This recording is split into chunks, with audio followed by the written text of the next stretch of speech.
What we like. Evidently the thing we like most about our Ford F-150 Raptor is spinning its odometer at ridiculous rates. Since its arrival in April of last year, we've already ticked through 27,000 miles.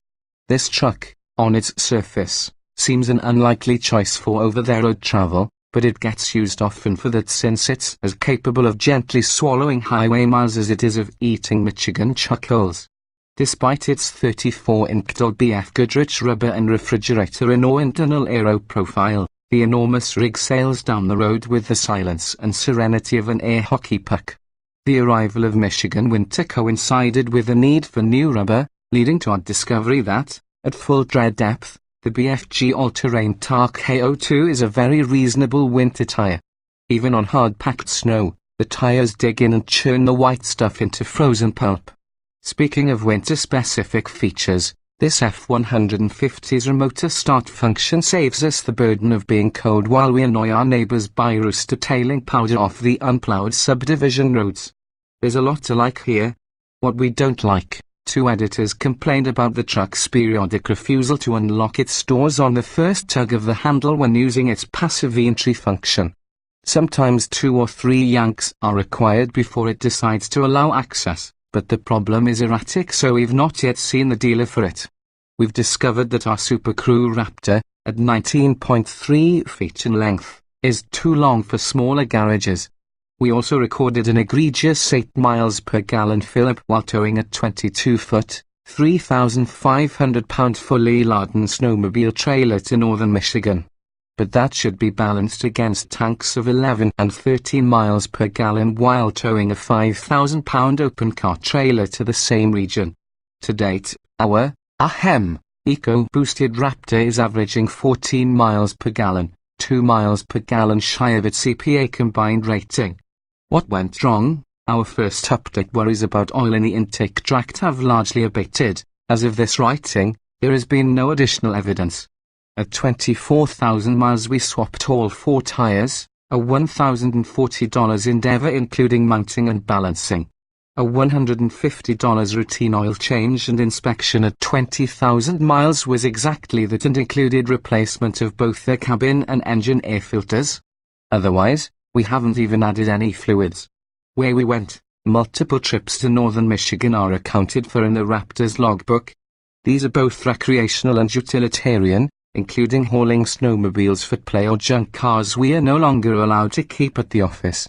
One non-towing adventure found the Raptor deep in the Upper Peninsula flirting with Wisconsin. The holidays included a trip to Franklin, Tennessee. Each of these trips bears out more of the Raptor's personality, which is usually accompanied by a turbo-muffled growl that sounds something like, "Relax, I got this," followed by a gross display of power and often some flying road surface. And thus far the truck does, in fact, have it. What we like. Who knew we'd enjoy ignoring curbs, chuck holes, road gators, and errant boulders this much? Truly, the breadth of the Ford F-150 Raptor's capabilities is stupefying. As happy to haul a family comfortably to the theme park as it is to obliterate mud fields, the Raptor makes even the simplest errand a reason to exercise restraint. But only a little. At only 4,000 miles our truck had already spent significant time in the Michigan sand dunes. It never wants for power, even in that situation. The ability to walk up the steepest dunes from nary a crawl at the bottom is telling of what's under the hood. And with ample suspension travel, it will exceed freeway speed through the open stretches, no damage done. We found airing the tires down to 18 pounds per square inch in the front and 15 pounds per square inch in the rear gave it the necessary footprint to float through the silt without risking a busted bead. The chassis Baja or mud sand modes each seem to do the trick, and the truck's slocking rear differential works great, provided the turns aren't tight. What we don't like, there's little to not like. Possibly the only regret we have is that Michigan doesn't have bigger sand dunes and utterly lacks the vast stretches of desert where the Raptor can really shine. But, being professional whiners, we found a few more gripes. The 510 lb-ft of torque coupled with our collective heavy foot will mean a new set of tires by 25,000 or so miles. We once loaded a large cabinet in the bed and had to give the tailgate a shove to get it closed. The result was enough pressure on the tailgate that the electronic release wouldn't, well, release. We lost some skin on a finger tripping the release manually, and that's on us. But this is a truck. There should be a better solution. What went wrong? At 6,500 miles a Raptor's right front tire developed a bulge in the sidewall. It's possible a senior staffer may have launched the Raptor over a curb in a desperate attempt to escape traffic. It's also possible the tire fairy gave us a defective tire. That was a $228 hit. No one, especially not the fairy, is saying anything.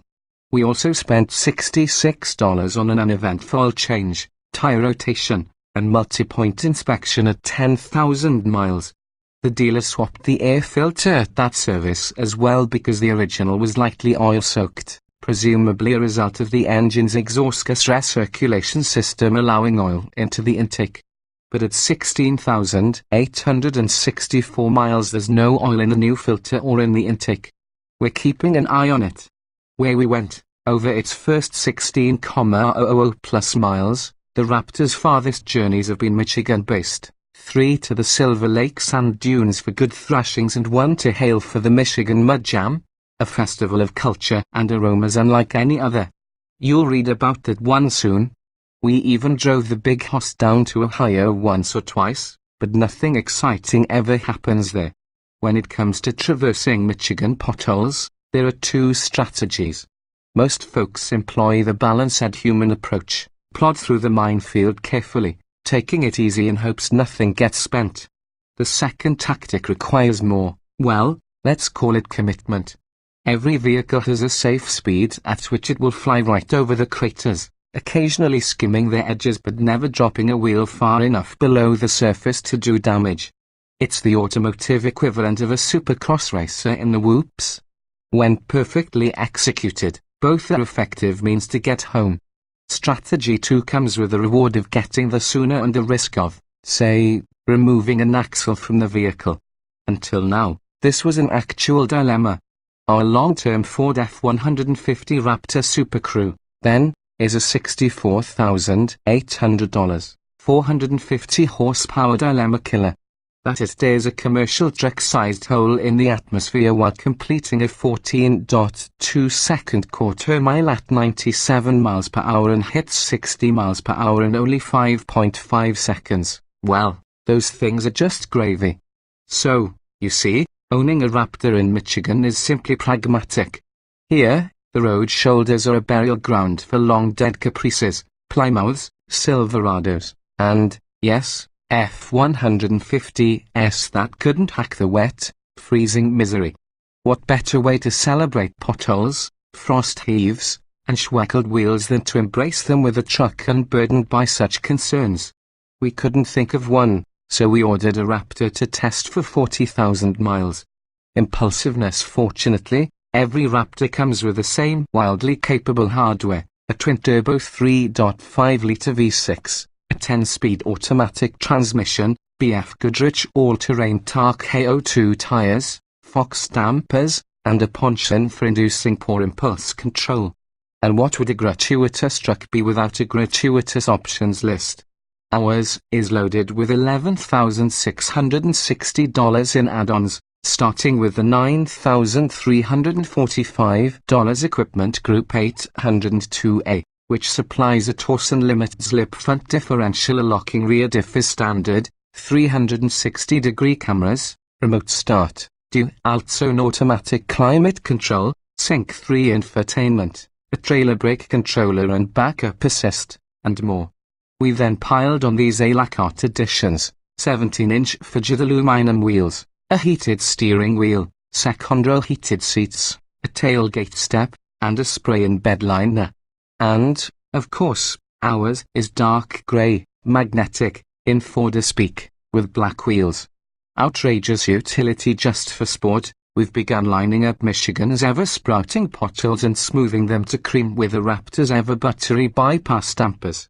Emboldened by its prodigious amounts of wheel travel, 13.0 inches in front and 13.9 at the rear, we've taken to charging through more than road imperfections, However, periodically, we run through our local off-road park, sideways, of course, just to send the locals into a tailspin as the Raptor chews through dirt mounds and rooster tails every sand wash, spewing an unending stream of Michigan alpha sols from all four tires.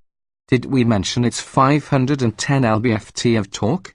It flies, and lands, even, with substantially more poise than any 3-ton wingless vehicle should. It is also, by a wide margin, the most popular vehicle in our long-term fleet. And that's a fleet that currently includes a Chevrolet Corvette Grand Sport, a Ford Shelby GT 350, and a Porsche 718 Boxster S. Drawing weekend reservations months in advance. The big Ford is in as much demand as a $40 per night VRBO on Monaco's Myrob corner. It's a machine that perfectly aligns your wants. I might be middle-aged, but I still indulge the occasional airborne railroad crossing, with your needs. I have 2 dorky kids and a ton of crap to haul around. On and on, it is the embodiment of outrageous, massive, coarse, rapid, and capable of eating curbs at freeway speeds. It is to subtlety what Charlie Sheen is to decorum. Yet, as an everyday vehicle, it's also feature-rich, stunningly comfortable, and remarkably easy to live with. The big goofball is perfectly happy to cruise the expressway in quiet, frost-thief poo-pooing ease. Big, bad, bold, its corpulence doesn't prevent it from being easy on the eyes. More than 6 inches wider than a standard F-150 and beefed up with flared fenders front and rear, the thing is a distinguished giant. It's also fraught with styling that reveals its guts, like holes in the front bumper to show off its beefy suspension pieces and the 3.0-inch diameter dampers that help it stand proud of Michigan's countless volumes of matter-of-fact pickups. But beneath all its earth-hammering skin, there's still a real, usable Ford or pickup capable of towing an 8,000-pound trailer, hauling 1,200 pounds in its bed, and taking those dorks to school. This duality is what makes the Raptor so appealing. We're looking forward to the next 35,000 miles. Bonus, the odometer doesn't measure distance traveled off the ground. Thus far, about 5,000 miles in, we've discovered only 3 faults. 10 is too many gears. It's too wide for at least one local car. Washington at full throttle, it honks like a Pontiac Sunbird in the Holland Tunnel. But, good Lord, nothing has ever cared less about potholes.